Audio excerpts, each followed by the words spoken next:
नमस्कार मित्रांनो, तुमचं हिंद केसरी मथुर या चॅनलवरती सर्वांचं स्वागत आहे।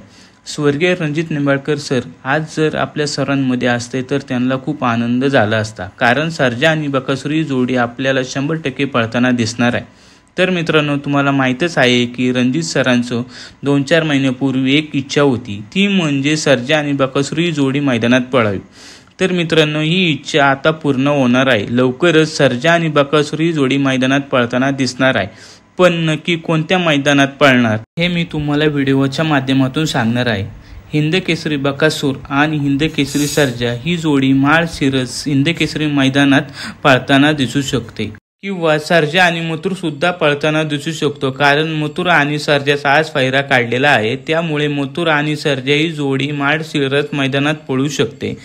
जर सर्जा आणि मथुर ही जोडी नसली तर 100% बकासूर आणि सर्जा हे दोन्ही वाघ हिंद केसरी माळशिरस मैदानात आपल्याला पळताना दिसू शकतो।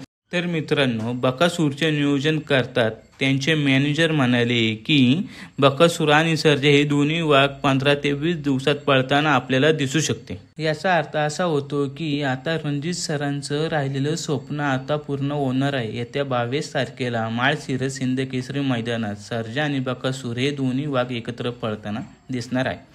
मित्रांनो, सर्जा आणि बकासूरची जोडी 22 तारखेला माळशिरस मैदानात धुमाकूळ घालताना दिसणार आहे, कारण की एक म्हणजे वेगाचा शेवट आहे आणि दुसरा म्हणजे निकालाचा बादशाह आहे।